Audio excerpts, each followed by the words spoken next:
Donc bonjour et bienvenue à tous. Merci d'être présents pour ce dernier webinaire du premier semestre, donc c'est le numéro 5. Aujourd'hui, on a décidé de vous parler en fait comment intégrer le risque genré dans l'évaluation de vos risques professionnels. Donc je suis Vincent Garneau, chargé de sécurité à la Chambre de commerce Occitanie, et aujourd'hui donc je co-anime ce webinaire avec ma collègue du LOCT, Marie Prousergue. Donc avant de commencer, remercier donc notre partenaire, la DRETS Occitanie, avec qui donc nous avons initié ces rendez-vous santé-sécurité. Et donc vous nous retrouvez chaque mois pour une thématique spécifique en lien avec la santé et la sécurité. Donc le but en fait, c'est de vous présenter une thématique en lien avec l'actualité et de mettre en avant les outils qui peuvent être développés dans le cadre du plan régional santé-travail. Pourquoi on traite ce webinaire, cette thématique dans ce webinaire aujourd'hui? Parce que c'est voilà, quelque chose qui est d'actualité, qu'on entend de plus en plus parler, et notamment la dernière loi santé-travail voilà, a renforcé d'autant plus les prérogatives sur ce volet-là. Donc on a jugé utile de vous présenter en tout cas, on va dire, le sujet et d'approfondir certains points. Donc il y aura 4 parties dans ce webinaire. On va faire tout d'abord donc un rappel réglementaire, un point d'actualité sur la réglementation, donc avec une intervention de Sophie Pantel de la DRETS. Ensuite, voilà, le définir, ce risque genré, et présenter une démarche de prévention et de méthodologie. Donc là, on a 2 services de santé qui interviennent, donc le SMT 82 et Prévali, donc elles se présenteront tout à l'heure. Donc, pour rappel, ce webinaire est enregistré, donc vous aurez accès au support. Il y a aussi, on va vous faire participer via l'intermédiaire de sondages. On a également un questionnaire de satisfaction en toute fin de webinaire. Et vous pouvez poser vos questions au fil de l'eau via l'espace conversation. Voilà, écoutez, il ne me reste plus qu'à vous souhaiter un bon webinaire et je passe donc la parole aux intervenantes qui vont se présenter. Donc bonjour à toutes et tous, je suis Sophie Pantel, donc je suis chargée de mission plan régional santé, donc le numéro 4, à la DRETS, à la direction régionale de l'économie, de l'emploi, du travail et des solidarités. Et je copilote avec Virginie Nègre, qui est la chef de service santé sécurité au travail, le groupe santé au travail des femmes. Bonjour, Gwenaëlle Marcové, médecin du travail au SMTI 82 et également donc membre du groupe santé-travail du PRST 4. Et bonjour à toutes et tous, je suis donc Aline Neveu, psychologue du travail au sein de Prévali, qui est un service de prévention santé au travail, et j'interviens sur majoritairement la question de la prévention des risques psychosociaux auprès des entreprises toulousaines. Et je suis également membre du PRST, santé au travail des femmes. Voilà, avant de démarrer mon intervention, je crois que nous avons une première question, un premier sondage.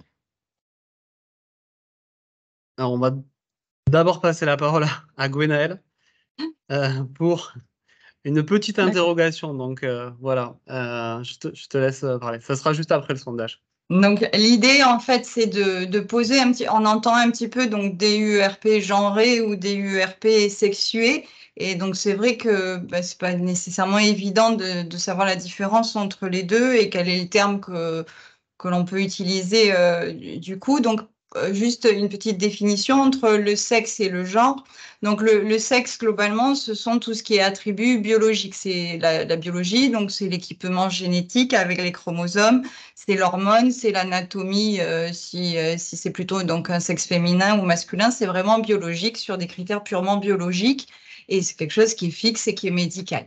Le genre, en fait, c'est quelque chose qui est beaucoup plus global et qui concerne en fait plus la société et les comportements que la société intègre et qu'ils attribuent à un homme et une femme. Donc, c'est aussi quelque chose qui peut évoluer avec le temps et évoluer d'une société à l'autre. Ce que l'on peut nous avoir en France, c'est pas nécessairement les mêmes choses par rapport à une autre société.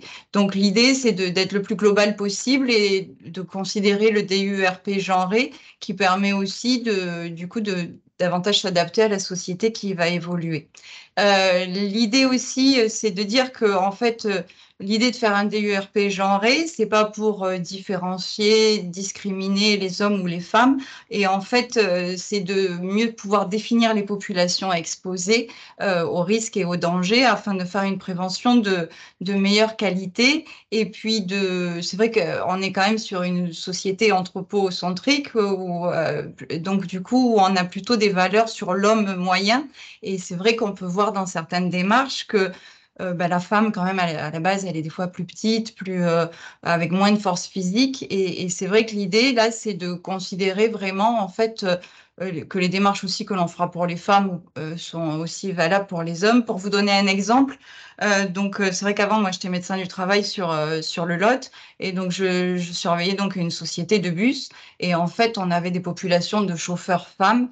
Et en fait, les vieux bus, en fait, elles n'arrivaient pas à attraper les pédales, elles n'arrivaient pas à tourner le volant. Et donc, c'est vrai qu'en fait, elles étaient plus ou moins obligées de tourner déjà que sur certains bus, donc ce qui était compliqué en termes d'organisation.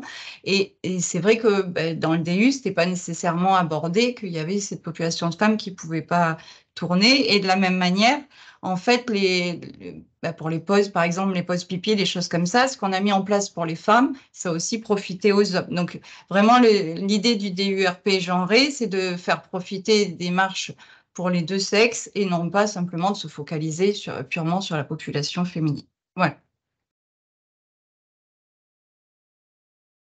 Allez, Donc, merci pour merci. cette introduction et ce rappel.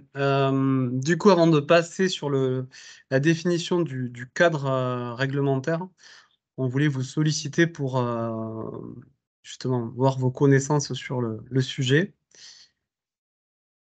Alors, logiquement, vous avez dû avoir une question qui a dû apparaître en plein écran, sinon vous pouvez aller les chercher dans l'espace conversation là. Donc, c'est l'application Pulse, voilà, qui a dû s'ouvrir. Donc, selon vous, en fait, la prise en compte du genre dans le document unique est obligatoire depuis. Donc, vous avez plusieurs questions, 1998, 2014, 2017 ou 2021.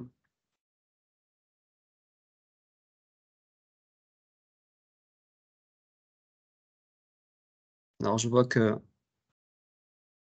voilà, quasi plus de la moitié ont déjà répondu, ça évolue. Donc, il y en a qui sont arrivés en avance, hein. Ils ont eu la chance d'avoir les résultats. Moi, j'ai peut-être, Il y dans en a mes certains propos, qui ont j'ai peut-être dévoyé mal influencé, c'était peut-être un piège. Voilà, donc il y en a qui répondent dans le chat. dans le chat. Allez, on vous laisse 10 secondes. Sophie, du coup, tu vois les résultats, tu peux les commenter? Oui, alors je vois les résultats. Donc, la bonne réponse, c'était 2014. Donc, on a 28% qui ont répondu correctement. Voilà. Et ensuite, on voit que finalement, il y a eu trois gros tiers. Ça s'est réparti. Alors, c'est vrai que c'est un sujet sur lequel peut-être les uns et les autres, on ne travaillait pas beaucoup. En tout cas, nous sommes réunis là pour nous informer et pour pouvoir continuer de partager et échanger. Donc, la bonne réponse, c'était 2014. Et bravo aux 20 auditeurs qui ont fait le bon choix.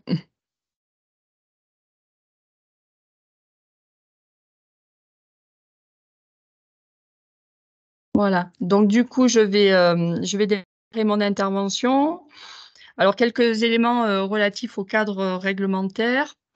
Donc rappeler que la prise en compte du genre, et on vient de le voir avec, le petit sondage dans le document unique d'évaluation des risques professionnels, est obligatoire en fait depuis la loi du 4 août 2014 c'était la loi pour l'égalité entre les femmes et les hommes. Cette obligation, elle est aujourd'hui codifiée dans l'article L 4121-3 du Code du travail.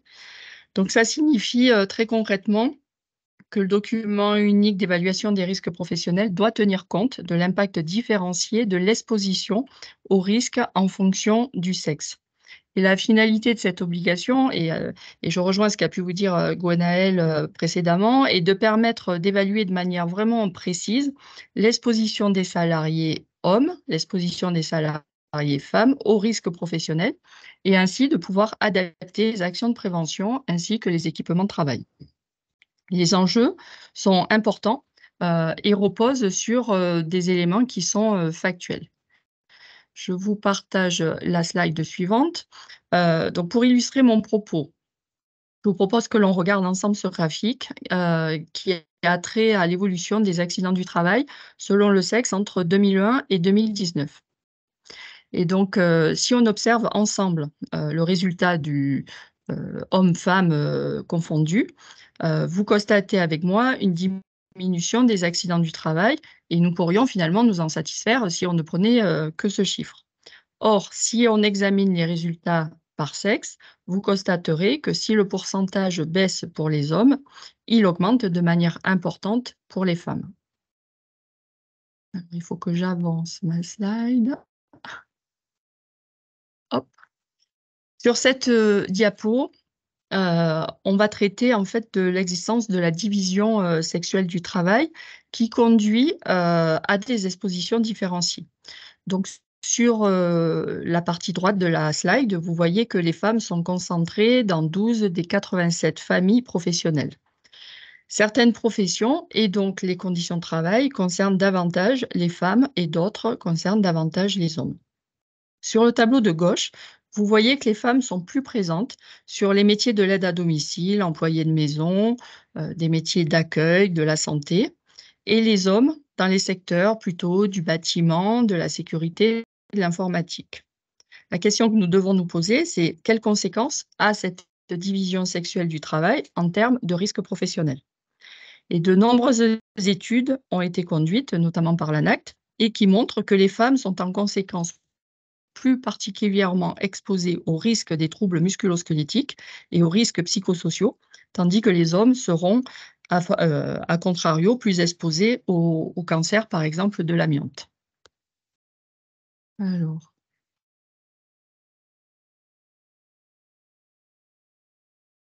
Ce graphique synthétise donc les risques auxquels sont confrontés majoritairement soit les hommes, soit les femmes.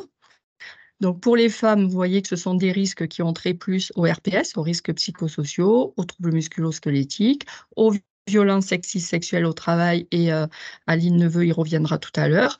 Les risques sont par ailleurs augmentés pendant la grossesse, où les femmes sont plus exposées pour certains cancers. Pour les hommes, on va retrouver principalement le cancer de l'amiante et les risques et maladies qui sont dus au port de charge.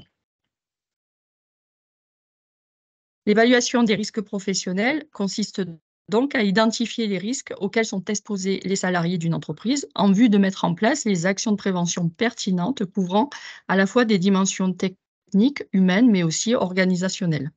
Et c'est l'étape initiale de toute démarche de prévention en santé et de sécurité au travail. L'évaluation des risques professionnels est donc une démarche structurée dont les résultats sont formalisés dans un document unique.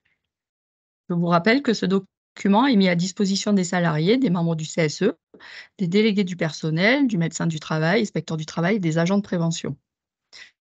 La loi du 2 août 2021, applicable au 31 mars 2022, et on verra que certaines mesures ont été retardées, a renforcé le contenu du document unique, avec la mise en place d'un programme annuel de prévention obligatoire dans les entreprises de plus de 50 salariés, le renforcement du CSE en matière d'évaluation des risques, une durée de conservation de 40 ans du DU et de ses mises à jour, le dépôt dématérialisé du DU sur un portail numérique, et ce sont justement ces obligations-là qui sont pour le moment reportées.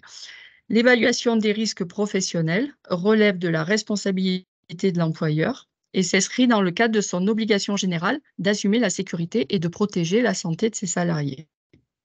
Ceci englobe donc des actions d'identification et de classement des risques et aussi de mise en place d'actions de prévention. Et pour autant, ces actions de prévention ne dispensent pas l'entreprise de mettre également en œuvre des mesures correctives immédiates, le cas échéant. Le document unique est donc un outil utile pour mesurer les axes de progrès. La mise en place d'une démarche de prévention contribuera à améliorer la performance de l'entreprise sur le plan humain et économique.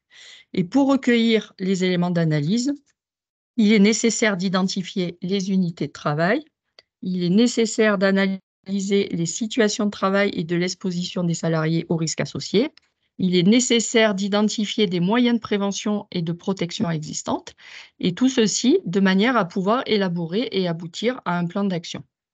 Mes collègues, que ce soit le docteur Gwenaëlle Yamarkové et Aline Neveu, psychologue du travail, vont illustrer par des exemples et 4 zooms spécifiques sur les risques suivants mes propos, avec la question de la grossesse et du travail de nuit et la question des troubles musculo-squelettiques reliés aux portes de charge et les risques psychosociaux en lien avec les violences sexistes et sexuelles au travail. Je vous remercie.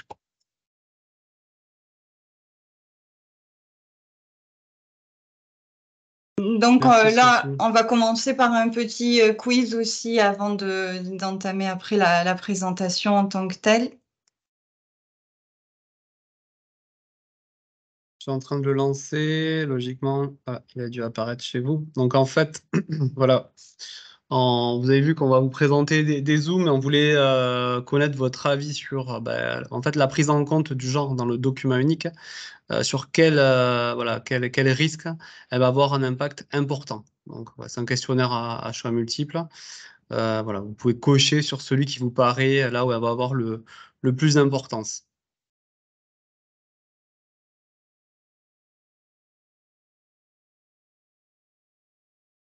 Donc, voilà, on vous a interrogé sur le risque chimique, le risque de chute, tout ce qui est RPS ou TMS. Donc, logiquement, les premiers résultats doivent s'afficher. Gwenaëlle, est-ce que tu les vois du coup, c'est bon Oui. pour toi? Ouais, Donc, ok. donc du coup, 51% ont répondu pour les risques psychosociaux, 38% pour les troubles musculo-squelettiques et à le risque chimique, le risque de chute. Donc, c'est un petit piège. En fait, c'était tous, sachant que ça, en fait, ça impacte tous ces risques-là, peut-être un petit peu moins, mais dans des proportions différentes. Et puis, suivant aussi le moment, par exemple, le risque chimique pour une femme enceinte, comme on le verra, ça peut être très important. Les risques psychosociaux, effectivement, comme vous l'avez bien dit, les femmes sont plutôt plus impactées. Aline y reviendra, et les troubles musculo-squelettiques aussi. Donc, en fait, c'est tous, mais effectivement, risques psychosociaux et troubles musculo-squelettiques, vous avez bien répondu majoritairement.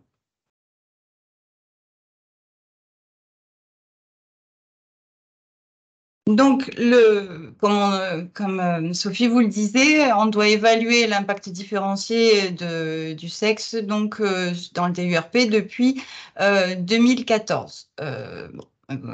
Personnellement, ça fait un certain temps maintenant que je suis médecin du travail, j'en ai jamais vu encore des DURP genrés. Mes collègues non plus, parce que effectivement, souvent, on ne sait pas nécessairement que ça existe. Et si on le sait, on ne sait pas trop comment l'aborder, puisqu'on se dit, bon, ça va être discriminant pour les hommes, pour les femmes, comment je vais faire. Et puis après aussi, comment finalement, une fois que j'ai fait ça, j'en fais quoi et je fais comment. Donc, l'idée de cette présentation est de répondre à une partie de vos questions pour que, du coup, déjà, vous puissiez voir l'intérêt, au-delà de l'obligation légale, de genrer l'évaluation des risques. Alors, on a essayé également de vous donner une méthodologie en fait plus précise pour du coup intégrer le genre dans le DURP. Et il faut vraiment le voir comme un complément qui permet d'adapter au mieux le plan de prévention et pas comme une obligation supplémentaire qui est pesante. L'idée, donc, c'est un petit peu d'utiliser un petit peu la même méthodologie que pour l'INRS, à savoir, c'est pareil, on prépare, on évalue, on élabore le plan d'action, on le met en œuvre, on le suit, et de faire pareil, une démarche participative qui sollicite les acteurs internes et les acteurs externes, et peut-être aussi en prenant davantage en compte la représentativité des genres dans les groupes de travail, parce qu'effectivement, peut-être s'il n'y a que des hommes ou que des femmes, ils auront des difficultés à dire les difficultés qu'ils peuvent rencontrer au quotidien s'ils ne les vivent pas. Donc, c'est voilà, vraiment l'idée, et au-delà de l'obligation, c'est vraiment que vous envoyez l'intérêt, et c'est aussi de se dire, on ne va pas juste dire j'ai 30 femmes exposées et 40 hommes exposés au port de charge, puisque ça n'a pas un grand intérêt non plus juste de faire des données numériques, mais c'est aussi de voir en fait que l'exposition peut être différente, et du coup, avec une exposition différente, on aura peut-être des mesures de prévention derrière plus adaptées. Donc, toujours la même démarche, je prépare mon évaluation et dans mes unités de travail, déjà, je distingue vraiment les hommes et les femmes. Et après, c'est la même méthodologie que vous connaissez, sur laquelle l'idée n'est pas de revenir sur la méthodologie globale, mais voir de quelle manière on fait ce focus sur le genre. Donc, dans les unités de travail, déjà commencer à distinguer hommes-femmes, ça donne une idée et ça permet déjà de s'interroger, en fait, déjà se poser la question, on a une bonne partie de la réponse. Dans cette méthodologie plus spécifique du DURP genré, en fait, on a défini plusieurs niveaux d'exploration qui sont indépendants et qui permettent en fait d'avoir une analyse un petit peu plus précise. Alors d'abord, on a quelque chose, les obligations réglementaires, à savoir les obligations réglementaires en matière d'égalité professionnelle, où j'en suis par rapport à la réglementation. Est-ce que j'ai commencé à intégrer cette notion d'égalité professionnelle dans mon entreprise? Certaines obligations ne concernent que les entreprises de plus de 50 ou des grandes entreprises, mais d'autres concernent aussi toutes les entreprises. Donc, où j'en suis par rapport à la réglementation?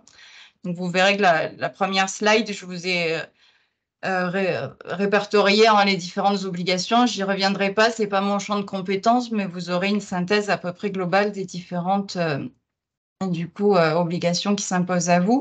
Le deuxième niveau d'exploration qui est indépendant, c'est finalement analyser les indicateurs de sinistralité en fonction du genre, les AT, les maladies professionnelles, les arrêts maladie, l'absentéisme, puisque, comme vous l'a dit Sophie, on a quand même globalement les AT qui continuent à augmenter chez les femmes alors qu'ils baissent de manière globale. Donc, dans mon entreprise, où j'en suis en matière de sinistralité. Et le troisième niveau, donc, c'est identifier les facteurs de risque propres à un genre sur les conditions d'emploi, les conditions de travail et les conditions liées au dialogue social. Et là, vous retrouvez la méthodologie NRS pour les RPS, puisqu'intégrer le genre, c'est aussi globalement la même méthodologie que pour les RPS. Donc, premier niveau, donc identifier l'intégration des obligations légales en matière d'égalité professionnelle. Donc, il y a tout un tas d'obligations que je ne connaissais pas nécessairement d'ailleurs.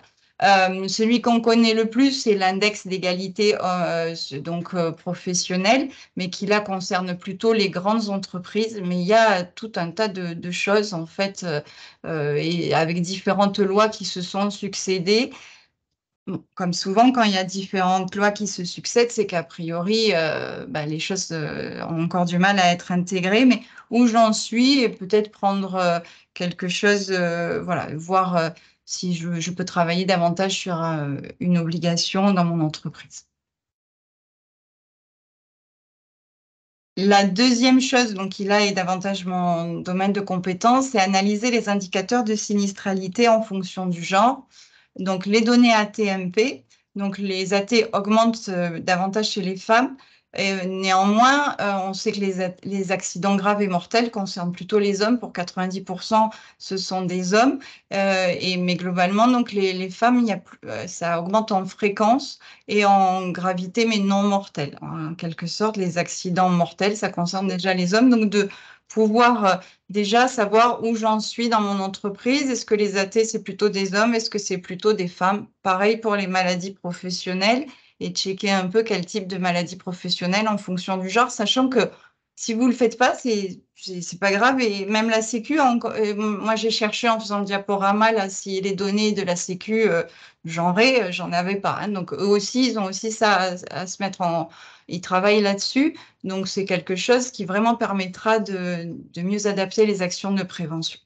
Il y a un rapport récemment qui est sorti, puisque c'était le 27 juin 2023, du Sénat sur santé-travail des femmes, en fait, et des axes d'évaluation et de recommandations.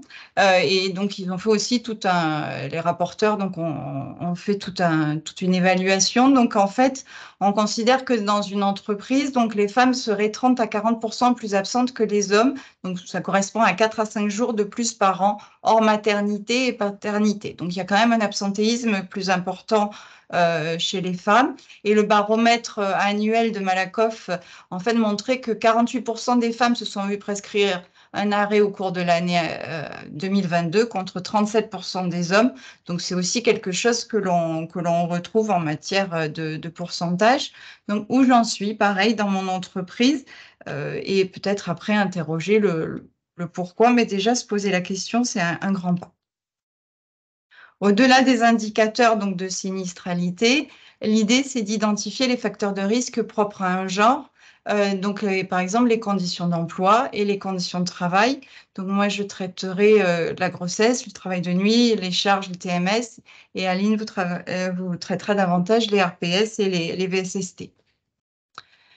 Donc là, l'idée, ben voilà, j'ai à peu près défini le nombre de femmes, le nombre d'hommes. Je sais à peu près qui est absent, les AT, les maladies pro. Bon, et après, j'en fais quoi? Parce que c'est bien beau.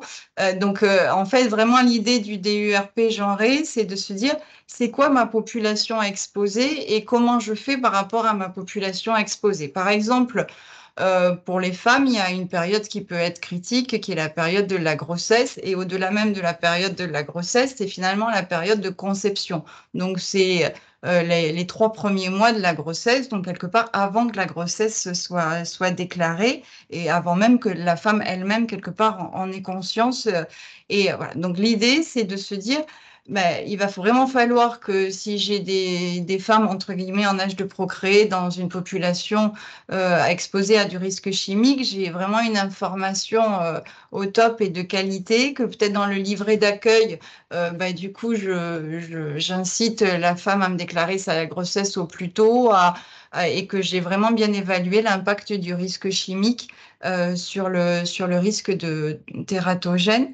Et voilà, donc dans le livret d'accueil, c'est important de le mettre et d'en discuter aussi peut-être avec les femmes lors de l'embauche en disant, bah là, on a peut-être des risques chimiques. Voilà. C'est ce qu'on fait nous aussi en termes de services de santé au travail, mais au plus on partage cette information, au plus c'est important et ça permet de réduire les risques. Sachant que, bon, là, on a pris les femmes, mais on a aussi des agents chimiques dangereux qui sont aussi toxiques qui sont aussi à risque au niveau de la reproduction pour la fertilité, et donc là qui concernent à la fois les hommes et les femmes. Si par exemple en prenant les éthers de glycol, ça concerne aussi bien les hommes que les femmes.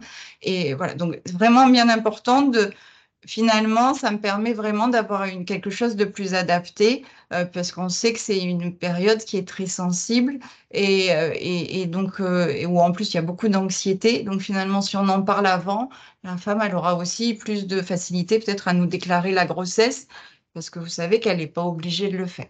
Donc par exemple, moi je surveillais une entreprise donc de l'industrie pharmaceutique, et il y avait les laborantins et les laborantines, et c'est vrai que ben, vous savez que normalement, on doit pas il y a une affectation temporaire pour les femmes enceintes quand elles sont exposées à des produits chimiques dangereux, à du plomb, à certains autres dérivés du benzène ou autres, on doit les affecter à un autre poste. Donc, d'où l'intérêt de prévoir, d'avoir peut-être aussi mis en place des postes un petit peu dans l'entreprise en dehors de l'exposition aux produits chimiques. C'est aussi pareil, ce qu'on trouve dans la grande distribution. Finalement, souvent, les femmes enceintes, on les met en caisse.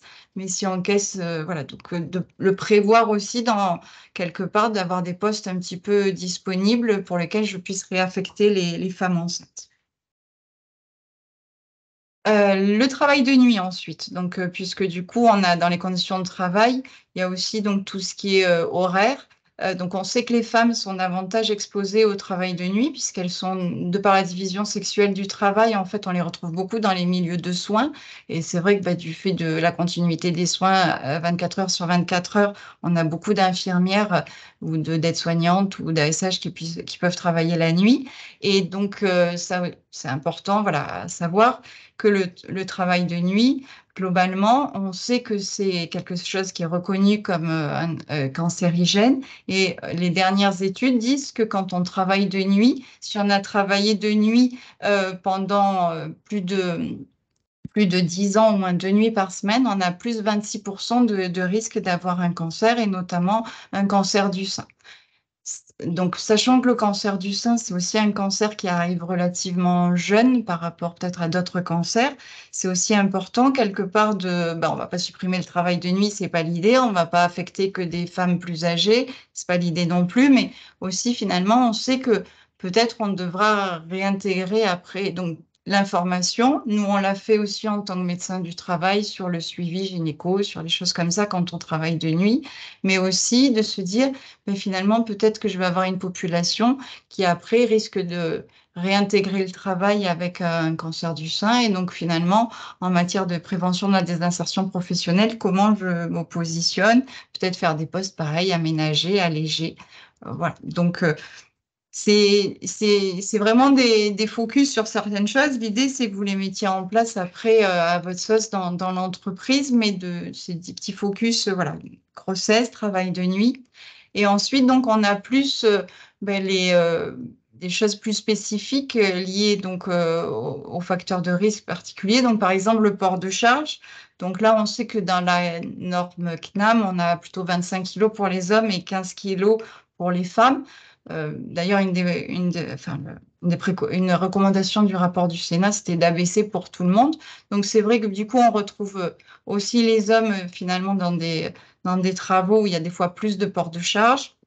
Et les femmes, en fait, ont peut-être moins de port de charge, sont sur des métiers et des travails dits plus légers, mais au final, où il peut y avoir plus de gestes répétitifs et moins de manutention. Donc, les risques sont différents du fait aussi de la réglementation. Et du coup, on sait que, par exemple, dans le métier du soin, toujours, par exemple, sur les populations d'aide à domicile, quand il y a quand il y a un homme, en général, du coup, comme voilà, il a une force physique qui est réputée plus importante, du coup, quand il va avoir tous les dossiers lourds, tous les cas lourds, ce qui peut être épuisant pour lui et ce qui en plus, voilà, à terme, il y a aussi un risque pour sa santé en termes de pathologie liée à la manutention. Donc, finalement, de se dire, peut-être je vais plutôt adapter l'activité et mettre plutôt 2 femmes sur les cas lourds ou mettre une femme et un homme, c'est favorable pour les femmes, mais aussi pour les hommes. Et puis, c'est vrai que sinon, dans les métiers du soin, on n'est jamais dans ces limites légales de 15 kilos pour les femmes parce qu'il y a toujours des manutentions qui sont réalisées. Donc, adapter, voilà, l'idée de se dire que j'ai des femmes, c'est aussi protéger quelque part le monsieur et pas lui mettre tous les cas lourds et adapter en amont la prévention en faisant des co-interventions ou avec les aides-soignantes, par exemple, ou les infirmières. Sur les TMS, donc on a en Occitanie le projet Yoda en fait qui recense les différentes inaptitudes que les médecins du travail ont pu poser sur l'année, qui répertorie donc à la fois le nombre des inaptitudes posées, la typologie des inaptitudes, si c'est plutôt donc pour des RPS, si c'est plutôt pour des pathologies psychologiques dues à des RPS, si c'est plutôt suite à des traumatismes. Des chutes par exemple. Donc, on sait aussi finalement quelle est la population qui est concernée par ces inaptitudes, si c'est plutôt, je sais pas, des entreprises du nettoyage, si c'est plutôt des salariés du TP, et également donc si c'est plutôt un homme, une femme et l'âge. Et donc, dans cette enquête Yoda, on se rend compte que finalement les femmes sont les femmes sont davantage déclarées inaptes pour les problèmes de cervicalgie, pour les problèmes de névralgie cervico-brachiale, c'est l'irradiation dans les bras. Du coup, les pathologies des poignets, les pathologies des mains, et les hommes davantage déclarés inaptes, donc pour les problèmes lombaires, les problèmes également des membres inférieurs de genoux.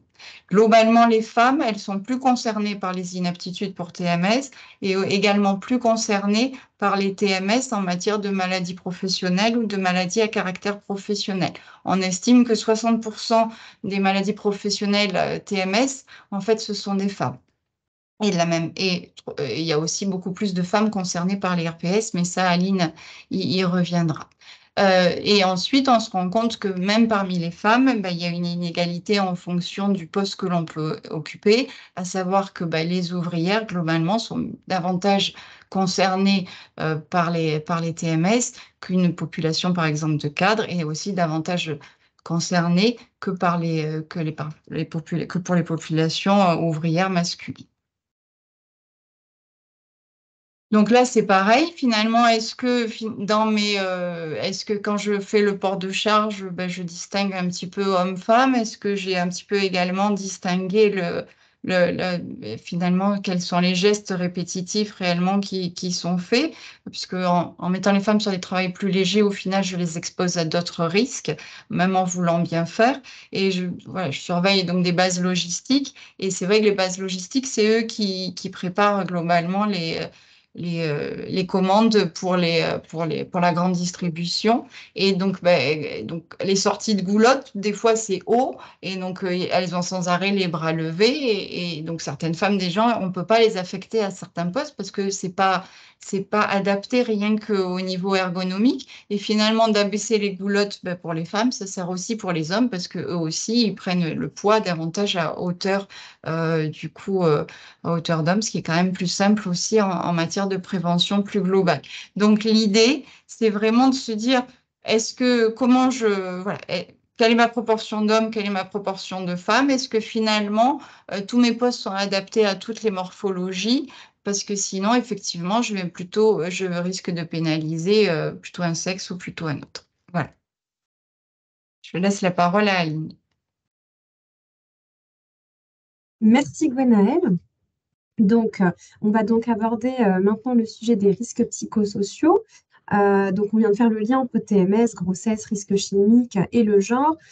L'idée, c'est qu'on puisse voir quel est le lien entre RPS et genre. Et finalement, ça a été dit en introduction, le lien entre RPS et genre, il est très conditionné par divers éléments et notamment par la division sexuelle du travail ou encore des facteurs sociaux.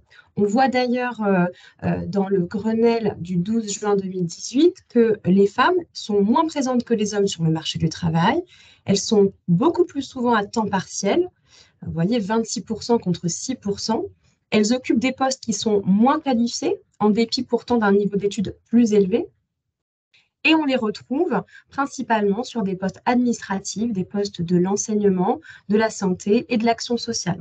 45% contre 19% pour les hommes.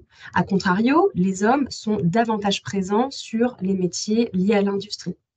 Donc, bon, même si, bien sûr, ces chiffres sont assez impressionnants, on sait aussi que la mixité des métiers, elle s'améliore lentement, mais depuis à peu près les années 90. Donc, qui dit métier différent, on va évidemment dire aussi exposition différente au risque. Donc, il ne s'agit pas de dire qu'il y a un déterminisme biologique où les femmes seraient plus sensibles et donc plus perméables au sujet des risques psychosociaux. Ce n'est pas du tout l'idée. L'idée, c'est de dire qu'en fonction du métier, finalement, où on retrouve les femmes et les hommes, eh bien, on n'est pas confronté aux mêmes conditions de travail, aux mêmes conditions d'emploi et donc aux mêmes facteurs de risques psychosociaux.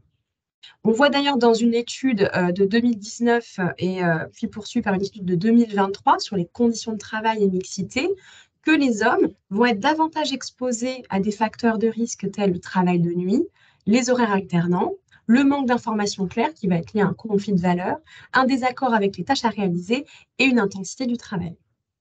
Alors que les femmes, dans le cadre de leur poste de travail, eh bien, on voit que les facteurs de risque psychosociaux qui remontent principalement dans les études, ce sont des facteurs liés au manque d'autonomie. Donc, moins de possibilités de s'organiser par elles-mêmes dans le travail, moins d'opportunités de développer leurs compétences ou de se former ou encore d'appliquer les compétences qu'elles auraient déjà, moins de possibilités de s'interrompre aussi momentanément, c'est-à-dire de faire des pauses, de sortir de leur activité pour pouvoir faire des pauses.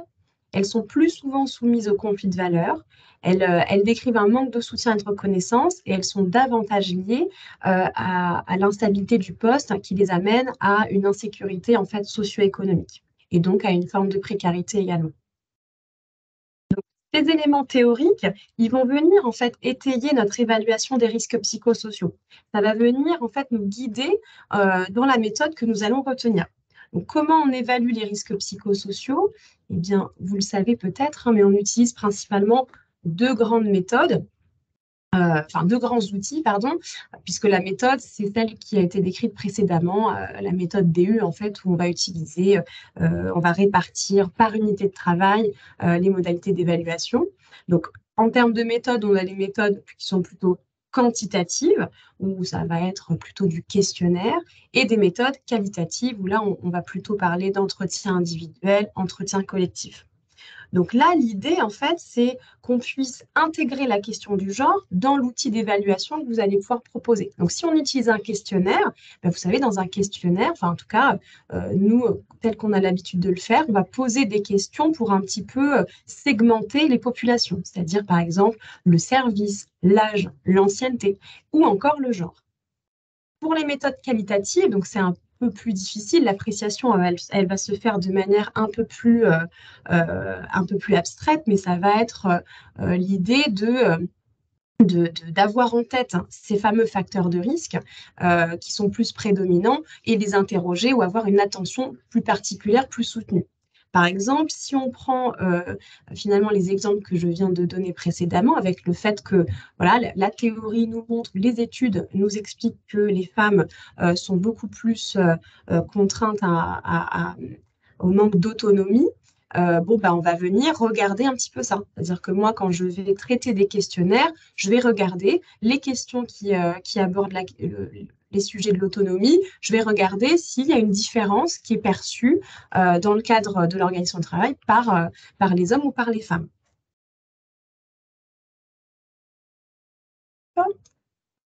Et donc, quand on parle des risques psychosociaux. Donc, vous savez, les risques psychosociaux, c'est ce qui induit du stress ou des violences au sein de l'entreprise. Donc, ces violences, elles peuvent être soit commises à l'intérieur de l'entreprise, donc ce qu'on appelle les violences internes, donc entre collègues, entre salariés supérieurs hiérarchiques, ou alors elles peuvent être plutôt tournées vers l'externe, c'est-à-dire que ce sont des violences qui émanent des usagers, des patients, des clients.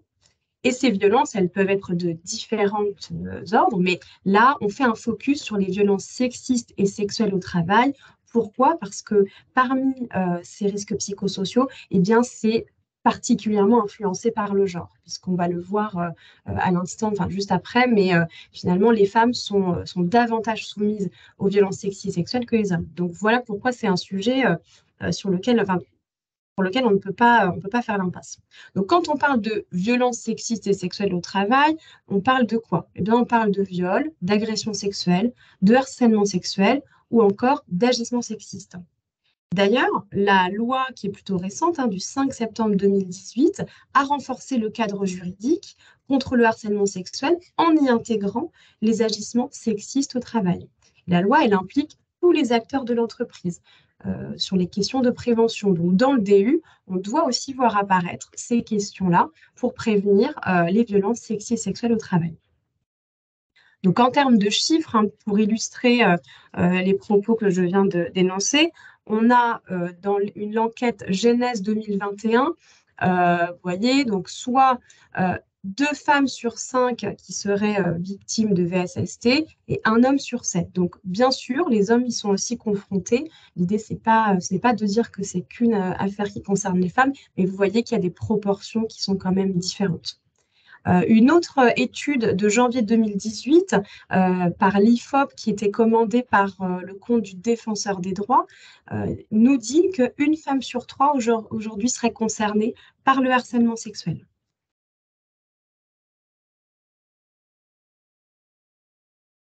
Et donc, ces violences, eh bien, elles sont visibles dans différents contextes, mais on analyse qu'elles sont davantage présentes dans certains facteurs. Donc, par exemple, le secteur d'activité. On sait que les secteurs professionnels qui ont un faible degré de mixité du personnel avec des métiers qui sont particulièrement genrés, qui font l'objet de stéréotypes, eh bien, on peut voir apparaître des VSST assez facilement. Je donne un exemple qui va vous parler, je pense. Bon, ben, vous êtes une femme et vous travaillez dans un garage automobile, ou à contraire, vous êtes un homme et vous travaillez dans un collectif d'aide à domicile, eh bien, forcément, il y a des stéréotypes de genre en fonction de ces métiers qui sont très puissants. On observe aussi que les conditions d'emploi, comme occuper un statut précaire, c'est-à-dire être intérimaire, stagiaire, alternant, en cours de recrutement, en situation de mobilité, ben, ça nous rend plus vulnérables face au VSST. Il y a aussi les relations humaines, c'est-à-dire que les relations de travail qui vont être très hiérarchisées ou au contraire très peu hiérarchisées. Donc ça va être induit, par exemple, par une culture d'entreprise qui peut avoir des habitudes, des rites de passage, etc. Donc ça peut être, par exemple, la start-up où il va y avoir une forte proximité entre les salariés, un contact physique peut-être assez prononcé, le fait qu'il y ait souvent des after-work alcoolisés, etc., ce sont des conditions qui se prêtent aussi à l'apparition de VSST. Et enfin, des conditions de travail, avec le travail de nuit, le fait de travailler de manière isolée, ou alors d'être souvent en déplacement, d'être sur des rythmes très contraints, ou encore d'être en relation avec le public, les patients, les clients. Eh bien, ce sont autant de conditions de travail qui peuvent exposer les salariés aux violences sexistes et sexuelles au travail.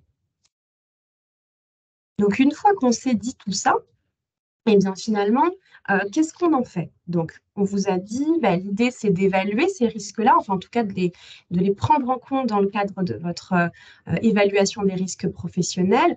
Donc, la méthodologie au sein du PRST qu'on imagine comme étant celle qui peut fonctionner, c'est dans un premier temps de faire un état des lieux, c'est-à-dire d'analyser l'existant.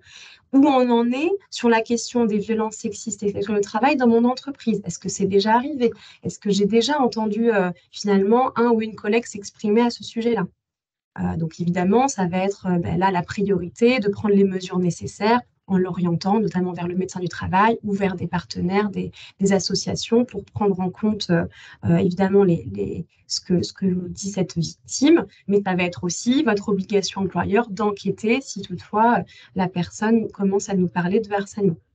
Ça va être aussi le moment de faire une petite analyse du cadre réglementaire. Est-ce que finalement on est en conformité avec celui-ci? Est-ce que dans mon entreprise, en fonction du nombre de salariés, il y a des référents harcèlement sexuel? Est-ce qu'ils sont formés? Est-ce que finalement mes salariés sont au courant de leur existence? Est-ce qu'il y a une procédure de signalement qui est rédigée, qui est connue? Voilà, on va faire un petit état des lieux déjà de ce qui se fait ou ce qui ne se fait pas dans l'entreprise. Une fois que cette étape elle est faite, on va passer à l'étape 2 qui va être l'étape d'évaluation. On va évaluer les facteurs de risque qui vont être présents dans l'organisation. Donc, on va venir repérer des situations concrètes de travail, notamment en s'inspirant des situations passées, mais en venant questionner le collectif pour savoir, pour repérer les temps, les espaces où ces situations pourraient potentiellement se produire.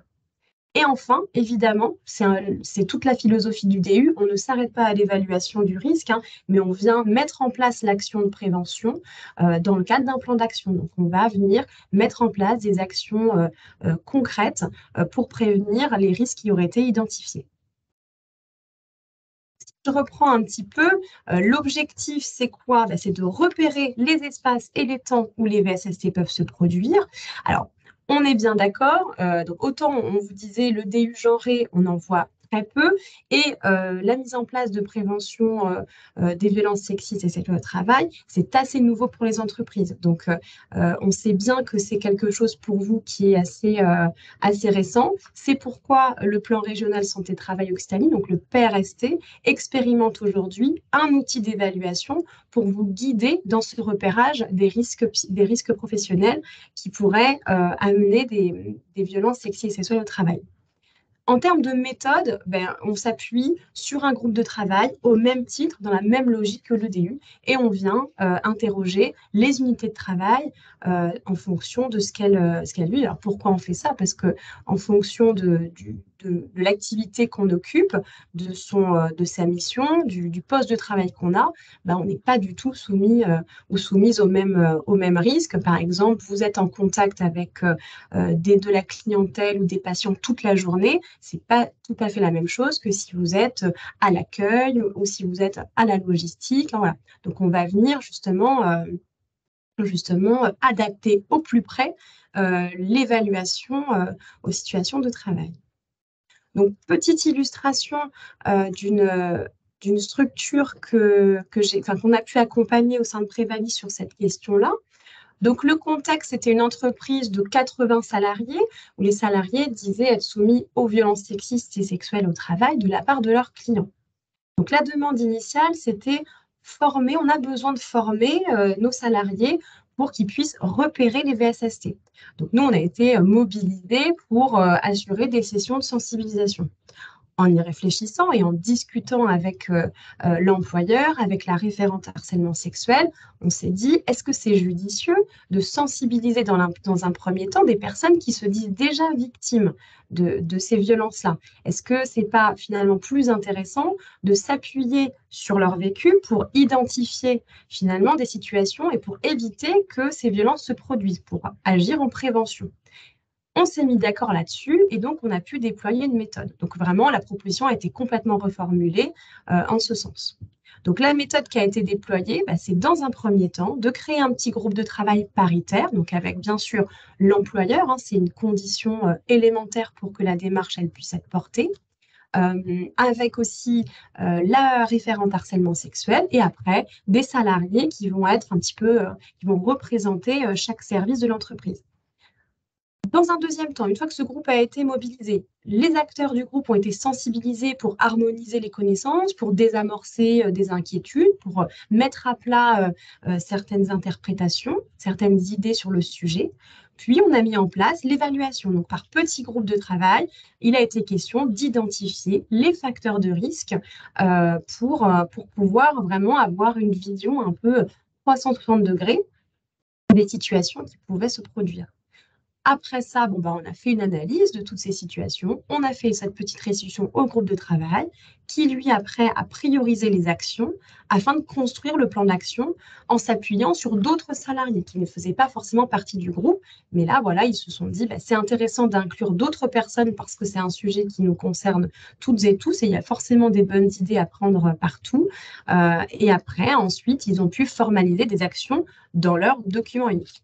En termes d'action, je peux vous donner quelques exemples. Ça a été de renforcer la communication sur le sujet en interne, rappeler les ressources qui sont disponibles, renforcer l'engagement de la direction à porter ce sujet auprès des clients, justement. Alors, ça peut être de l'affichage, mais de la communication sur leur site Internet, entre autres. C'était aussi de privilégier les rendez-vous avec les clients au sein des locaux de l'entreprise, en évitant les dîners au restaurant qui vont être tard le soir, qui sont propices à ces situations-là. Avertir évidemment le responsable s'il y a une situation qui est gênante. Donc ça rentre un peu dans la procédure de signalement.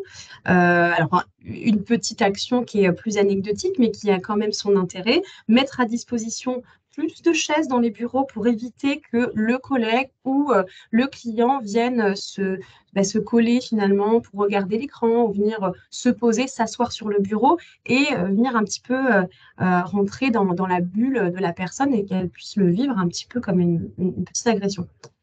Et évidemment, former les managers au repérage, mais aussi au recueil de signalements si toutefois ça devait arriver. Voilà un petit peu pour cette illustration. J'espère que ça vous aura un petit peu parlé. Et donc, je vais clôturer ma partie sur cette dernière slide qui, en fait, vient vous expliquer qu'il y a des outils pour vous aider. Donc, dans le cadre du PRST, on l'a dit en introduction, il y a tout un travail qui est fait. Aujourd'hui, on mène des actions de sensibilisation auprès des préventeurs. Et sur le site Internet, très prochainement, vous allez pouvoir avoir accès à des fiches pratiques qui reprennent toutes les définitions, les réglementations, des conseils en termes de posture, quel est le rôle de l'employeur. Enfin, c'est un dossier très complet. Vous avez aussi un petit baromètre qui se dit préventomètre, en fait, où vous allez pouvoir, peut-être que certains connaissent le violentomètre, c'est la même chose, le même principe, mais qui est appliqué cette fois à des situations de violence sexiste et sexuelle au travail. Donc, l'idée, c'est de faire un petit peu un comparatif, regarder où je me situe dans mon entreprise, est-ce que j'ai déjà été confrontée à telle situation, puis vous allez voir, en fait, petit à petit, en remplissant le baromètre, finalement, à quoi vous avez pu être confronté. Vous avez aussi un quiz en ligne avec quelques questions où vous pourrez vous entraîner à expérimenter vos connaissances sur les définitions. Et enfin, un outil d'aide à l'évaluation des risques. Donc, c'est le fameux outil dont je vous parlais précédemment, l'outil de repérage. Il sera en ligne prochainement sur le site Internet. Et bien sûr, on vous en reparlera parce que c'est un outil qui est assez... pardon, merci Vincent, je n'étais pas sur la bonne diapo. Mais oui, voilà, c'est un outil qui est assez complet et qui normalement vous aidera à objectiver vos risques. j'en ai terminé. Je vois qu'il est 26. On approche la fin du C'est webinaire. très bien. Bon, on aura largement le temps pour les questions, c'est parfait. Des fois, ce temps est un peu réduit, mais là, pour une fois, on aura largement le temps de répondre à vos questions. Donc, j'en ai noté plusieurs là, à peu près, il y en a une petite dizaine. Donc, n'hésitez pas de continuer. On va poser vos questions. Juste pour continuer, on avait voilà, on vous a cité quelques acteurs et ressources mobilisables. Donc, vous doutez bien que tout n'est pas ici, mais on a remis en tout cas les liens utiles et les liens vers les enquêtes qui ont étayé en fait la présentation de ce support. Donc, il y a des informations que vous pouvez retrouver sur le site du ministère du Travail, du Plein Emploi et de l'Insertion. Il y a également tous les documents qui sont très bien faits de l'INRS. Voilà, il y a le site de la DRETS aussi, Occitanie, vous pourrez retrouver de l'information. Donc le site du PRST, on vient de vous en parler, donc il y a une mise à jour qui doit être faite, notamment pour ces outils spécifiques sur les VSST, mais vous pouvez retrouver les outils des 16 actions qui sont présentes dans le PRST. Ensuite, ben voilà, vous pouvez aller chercher de l'information sur les sites donc, du SMTI de Prévaly. On vous a remis en fait après les liens pour le replay des webinaires et les accompagnements qui peuvent être proposés par votre CCI local. Et voilà, ça c'est tous les articles sur lesquels on a pu s'appuyer et qui nous paraissaient les plus pertinents pour de vous mettre en avant.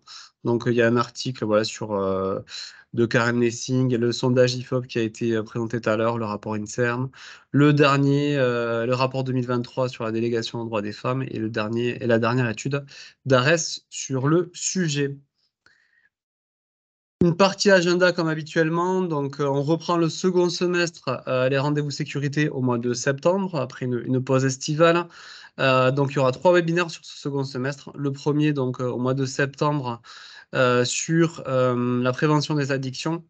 Au mois d'octobre alors on espère, j'ai vu que ça faisait partie des questions, on espère que les textes seront sortis parce que logiquement, tout ce qui était dématérialisation et archivage a été applicable au 1er juillet 2023 pour une entreprise de plus de 150 personnes. Donc on avait planifié de le faire aujourd'hui.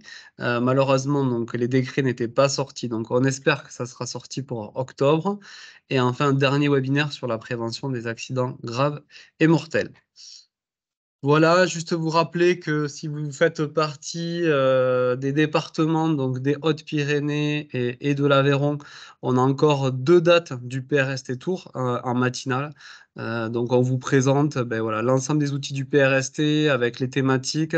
On présente également le diagnostic territorial en introduction avec des zooms par zone d'emploi. Et après, on fait 2 ou 3 focus en fonction des acteurs du territoire et des sujets qui sont le plus pertinents sur votre département. Voilà, je pense qu'on est bon.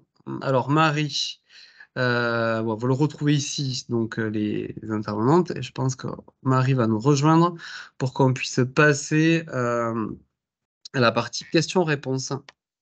Ouais, j'étais pas partie, j'écoutais. Alors, on a plusieurs questions. Je vais reprendre du début.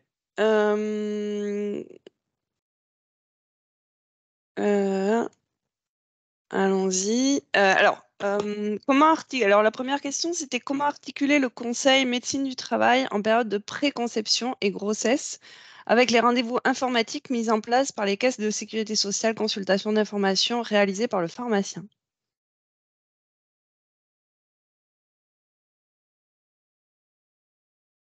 Alors, je vais répondre moi, bien que je n'ai pas nécessairement la réponse. Après, c'est vrai que maintenant, donc les visites, en fait, sont tous les 2, 3 ou 5 ans. Donc, c'est vrai que l'idée, c'est surtout de pouvoir aussi informer que le médecin du travail est un acteur important pour le conseil quant à l'évaluation des risques et l'employeur aussi, parce que nous, enfin voilà, si on voit les gens tous les 5 ans, on va peut-être pas nécessairement être dans la phase de préconception et à chaque visite, de toute manière, on identifie les risques professionnels auxquels peuvent être du coup soumises les salariés. Et si on sait qu'elles sont exposées à du risque chimique, on leur dit surtout de revenir vers nous et en cas de désir de grossesse ou de phase de conception.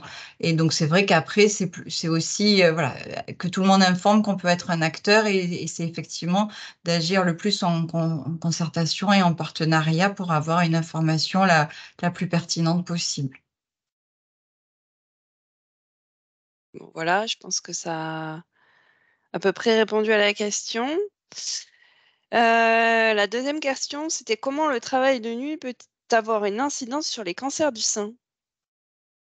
Donc, du coup, ouais, je vais répondre aussi. Donc, le travail de nuit, en fait, globalement, il dérégule tout ce qui est mécanisme de la veille et du sommeil, puisque du coup, en fait, on n'est pas tout le temps de nuit et des fois, on vit aussi de jour. Et donc, forcément, cette alternance fait que l'organisme, quand même, il n'aime pas trop les changements et qu'à un moment donné, il a du mal à les gérer. Et on pense notamment, donc, c'est à la fois par le côté veille-sommeil et également par le cortisol et ça fait des facteurs de micro-stress en fait répétés qui fait que ça peut être plus à risque de cancer et notamment de cancer du sein en fait voilà, et notamment chez la femme puisque c'est un des cancers les plus fréquents chez la femme et globalement le travail de nuit de toute manière il est à risque, il provoque un surrisque pour tout type de cancer.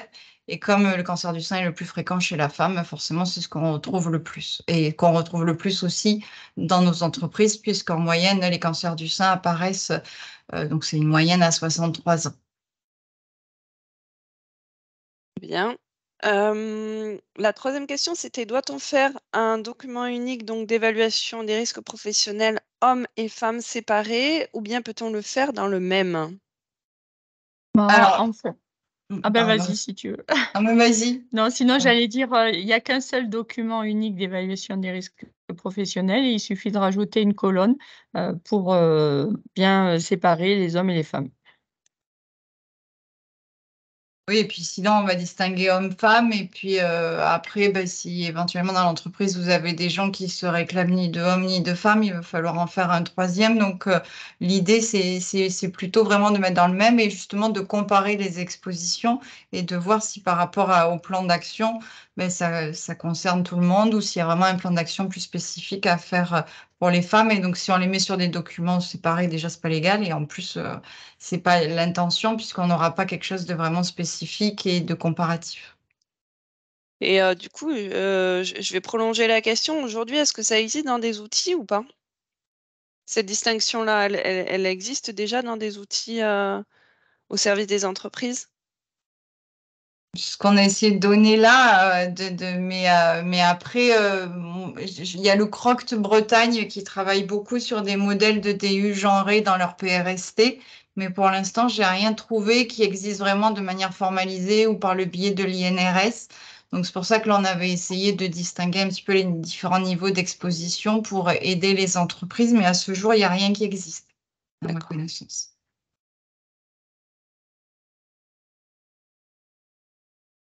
Alors ça, c'était la même question. Est-ce qu'un référent est obligatoire pour les risques violences sexistes?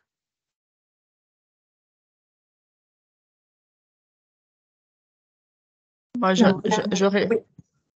Vas-y Aline, sinon moi quelque part, ce que je voulais, simplement répondre, non, il y a pas obligation d'avoir alors il y a des obligations, suivant la taille de l'entreprise, pour les grosses entreprises, mais ce qui est important, c'est d'avoir, simplement ça peut être, le DRH, ça peut être toute personne en fait que chef d'entreprise, va désigner, pour être finalement, le référent, que ce soit le référent au titre de la loi ou simplement une personne à l'écoute, en capacité de pouvoir répondre, sur ces questions-là.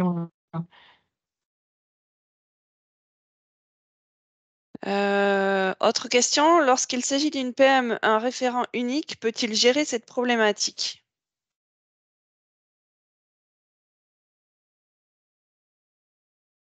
Alors, un référent unique, peut-être un référent harcèlement qui ferait harcèlement sexuel, harcèlement moral, peut-être que c'est ça la question. Mais ça revient en fait à ce que disait Sophie. L'idée, c'est d'avoir au moins une personne identifiée qui pourra recevoir les salariés si toutefois il y avait des signalements. Après, c'est à partir de 250 que là, un référent harcèlement sexuel propre doit être défini par l'entreprise. Et il n'a pas seulement l'obligation d'être un récepteur d'informations, il doit aussi mener des actions de prévention, donc de sensibilisation et des actions d'évaluation. Ok. Alors, autre question qui vient d'arriver. Où mettons-nous les salariés transgenres sur le nouveau sexe connu du salarié pour l'identification du risque professionnel? Donc, la question du transgenre. On va laisser Gwenaëlle répondre. Faites déjà homme-femme et après on traitera les cas particuliers. Parce que en fait, après, normalement, dans la personne transgenre, donc effectivement, sinon, faire une troisième colonne ou sinon, effectivement, d'où la notion d'intégrer le genre plutôt que le sexe, parce que peut-être d'elle-même, elle aura défini dans quelle colonne elle souhaite être assimilée. Et la dernière question que j'ai pour l'instant, c'est comment signale-t-on sur le DU qu'il est genré? En fait, c'est en différenciant l'exposition homme-femme et donc en faisant cette exposition différenciée par le biais du nombre de personnes exposées et éventuellement du risque qui s'en rajoute. Donc, c'est juste voir les différentes colonnes et l'enrichir, en fait. Mais il n'y a pas nécessairement besoin de spécifier en amont qu'il est genré, ça se voit dans le contenu. Oui, il n'y a Et pas il me besoin de semble- le préciser, en fait, hein. C'est ça. Ouais, Mm. il me semble qu'il y avait une question sur la date pour la dématérialisation du dépôt du DU. Parce que tout à J'ai pas l'heure, vu. Vincent, tu as répondu sur ce qui était prévu dans la loi. Donc, pour les entreprises de plus de 150, il y avait une application normalement immédiate au 1er juillet.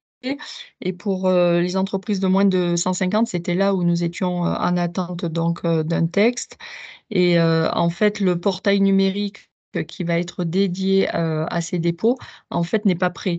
Donc aujourd'hui, donc le ministre Olivier Dussopt s'est exprimé là encore récemment dans Liaison sociale quotidien. Vous pouvez retrouver son interview et il a indiqué le report, mais pour le moment, il n'y a pas de date spécifique qui a été annoncée.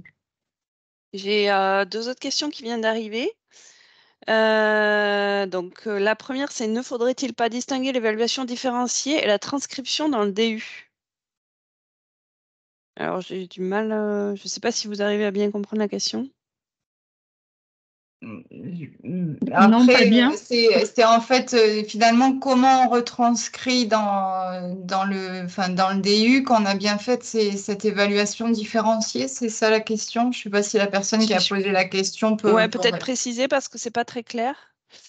La deuxième question, en attendant, c'était pour les salariés de TPE, vers qui peuvent-ils se retourner s'ils sont concernés par un risque subi? Un risque subi en matière de quoi? C'est-à-dire que s'il y avait un risque, effectivement, ou du moins s'ils ont été victimes, je pense que c'est ça la question, s'ils ont été victimes De VSST? de VSST, vers qui, dans les TPE, vers qui ils peuvent se retourner? Je pense que c'était ça la question. Si la question c'est concernant les VSST, c'est vrai que dans les TPE, on ne va pas forcément avoir beaucoup de ressources. Il y a parfois, et bien souvent pas de RH, mais il y a les services santé au travail qui sont des acteurs en fait vers qui vous pouvez vous mobiliser. Et d'ailleurs, l'objectif du PRST4, c'était il y avait des axes en fait où la première année, l'intégralité des formateurs et des préventeurs, pardon, ont été formés au risque VSST, donc les services de santé, mais aussi les services de l'inspection du travail, de la CARSAT.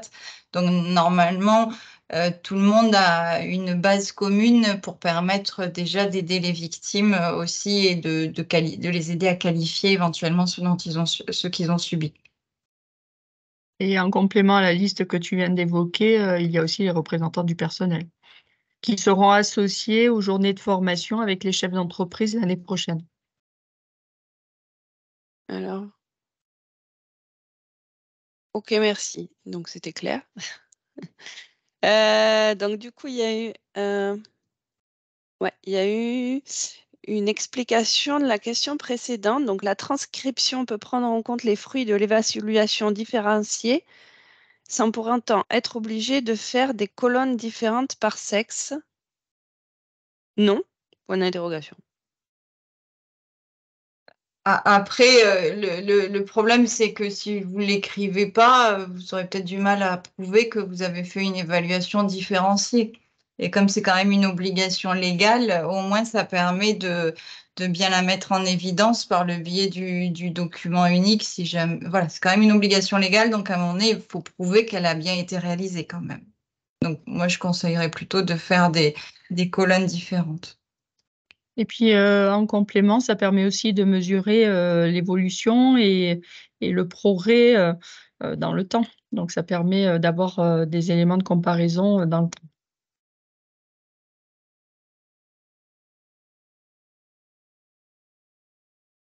Le temps que la question suivante soit posée aussi, enfin voilà, c'est important de faire le lien avec le plan d'action en fait, parce que bon, on parle beaucoup d'évaluation là, mais il faut pas oublier qu'en fait, c'est le plus important, c'est de mettre les actions en place derrière. Donc souvent, voilà, pour le suivi de votre plan d'action, c'est quand même plus simple voilà, si vous avez identifié un axe d'amélioration sur un sujet et que ça va peut-être plus tôt concerner sur une partie de l'entreprise, les hommes, et sur une autre, les femmes, au moins vous pouvez faire le lien avec ce que vous avez identifié. Et ça donne lieu à une seule action. Et comme ça, quand elle est clôturée, voilà, vous pouvez la réévaluer l'année suivante. Et du coup, on a un commentaire là à ce sujet, justement. Donc de Lucie qui dit que dans mon entreprise, j'ai des métiers genrés et des TMS dans chaque métier. Et suite à ce webinaire, le fait que les femmes soient plus exposées m'amène à prioriser mes actions de prévention sur leur métier. Alors, je pense qu'il faut surtout, au-delà du webinaire, en fait, l'adapter à votre évaluation des risques dans l'entreprise et peut-être en tenant compte justement des indicateurs de sinistralité que vous pouvez avoir en termes peut-être d'accidents de travail, de maladies professionnelles, peut-être effectivement de conduire des entretiens, de faire dans les unités de travail voilà, l'idée, c'est aussi quand même, au-delà du webinaire qui est de la théorie et de la théorie globale, c'est de voir dans votre entreprise vraiment ce qui s'applique. Et sachant que c'est pas les mêmes risques hommes-femmes, voilà, c'est plus globalement les TMS en termes membres supérieurs au niveau des femmes et plutôt genoux et dos pour les hommes. Donc tout dépend effectivement si c'est plutôt du port de charge, des gestes répétitifs. Ça vous permet de l'affiner, mais je ne dis pas que nécessairement il faudrait conclure qu'il faut s'occuper que des femmes parce que ce n'est pas nécessairement l'objectif du webinaire. Et parfois, n'hésitez pas à vous rapprocher de vos branches professionnelles qui ont des indicateurs plus précis en fait sur votre métier. Oui, il y a une nouvelle question là de comment construire des indicateurs pour le type de risque RPS. Avez-vous des exemples? Alors, des indicateurs, les indicateurs dans le cadre du plan d'action, on va les construire en fonction de l'action qui a été choisie. Donc, ça va être de se dire, bon, bah, comment on s'assure de l'efficacité du plan d'action. Et ça peut être d'ordre aussi quantitatif, qualitatif, mesuré lors des entretiens annuels d'évaluation, en diffusant un petit questionnaire, en interrogeant le service concerné, en animant un petit groupe de travail pour en parler, pour négocier le plan d'action. Ça peut être fait de différentes manières, mais c'est vrai que sur le sujet des risques psychosociaux, c'est souvent très subjectif, en fait. Est-ce que ça a fonctionné, pas fonctionné puisque c'est aussi, il y a une dimension interpersonnelle forte. Donc, je ne sais pas si j'ai bien compris et bien répondu à la question, mais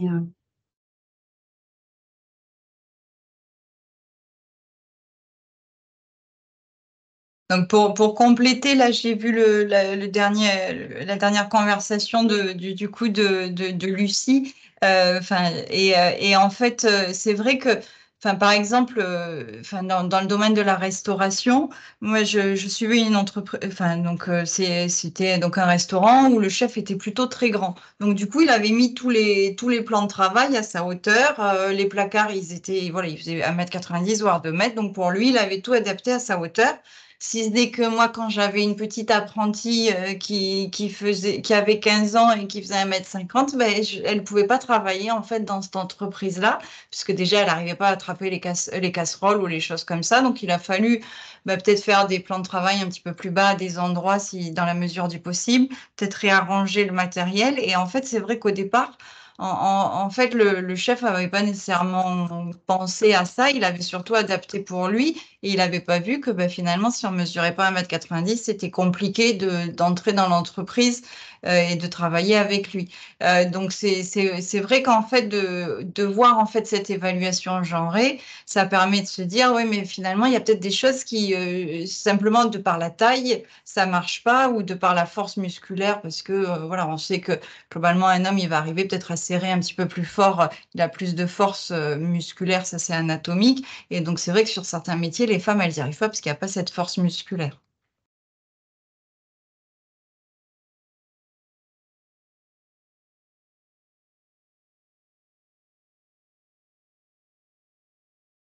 Ok, Ce moi, que j'ai je pas pro- d'autres questions pour l'instant. Voilà, mais ce que je propose en fait, c'est on a le dernier sondage qui est le questionnaire de satisfaction. Donc, je vais le lancer en parallèle, comme ça permettra éventuellement aux gens de commencer à répondre et voilà, ceux qui ont peut-être une dernière question voilà, de les poser. Je vois qu'elles arrivent, c'est parfait. Mm.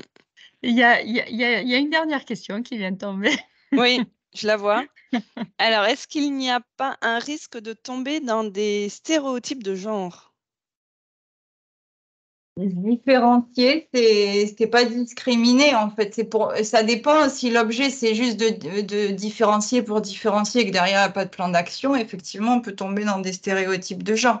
Mais si derrière la différenciation, elle met en œuvre le plan d'action de prévention qui peut être plus ciblé et qui a pour but de limiter la sinistralité, effectivement là c'est du positif. Si c'est juste arrêter à la différenciation en tant que telle sans action derrière, c'est dommage. Oui, effectivement, un jeune apprenti, il est aussi plus petit. Donc, ça marche aussi pour les hommes, en fait. Ça marche pas. Et il y a des hommes aussi tous les hommes font pas 1,90 m. Donc, voilà. Donc là, c'est vrai que c'était vraiment une problématique qui était parlante pour une jeune apprentie femme. Mais c'est ce qu'on disait, ça marche pour les deux sexes. Et dans le rapport là du Sénat, il parle par exemple de la besace du facteur, où en fait, ils se sont. Donc, en fait. Mais du coup, quand la profession s'est féminisée, ils se sont rendus compte que la besace du facteur, elle était quand même très lourde. En plus, on la portait sur l'épaule. Donc, effectivement, ça pouvait être plus compliqué quand on n'avait pas nécessairement un gabarit d'1,85 m et à porter des courriers assez lourds. Et donc, c'est là qu'ils ont mis en place les chariots pour limiter du coup les manutentions. Et c'est quelque chose qui a été utile à tout le monde. Donc, finalement, en fait, de se dire, ah ouais, mais là, c'est pas possible pour les femmes, en fait, ça profite à tout le monde. Et on a eu le même exemple avec les sacs de ciment lorsque le poids a été diminué. Donc, d'une manière générale, à chaque fois qu'il y a une mesure d'amélioration des conditions de travail qui sont mises en place pour les femmes, elle bénéficie à l'ensemble des salariés.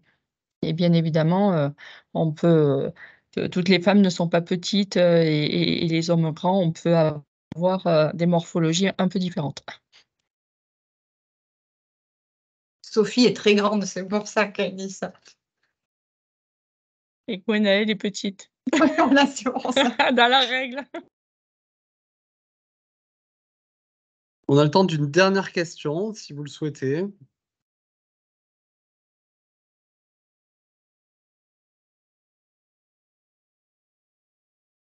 A priori, on a répondu à l'intégralité, donc c'est très bien. Bah, écoutez, en tout cas, moi, voilà, je vais vous remercier à vous en tant que participant Vous êtes toujours voilà, nombreux à nous suivre et c'est très bien. Donc voilà, on va se retrouver en septembre. J'ai vu qu'il n'y avait pas les dates en fait sur le support, donc je vais les rajouter là sur l'envoi puisqu'elles sont déjà fixées en fait.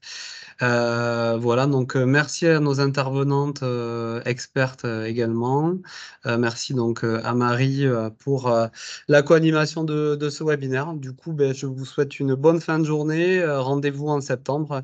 Et puis d'ici là, voilà, bonnes vacances pour ceux qui en prennent sur cette période estivale. Bonne fin de journée. Au revoir à tous. Au revoir. Au revoir à tous. Au revoir. Au revoir.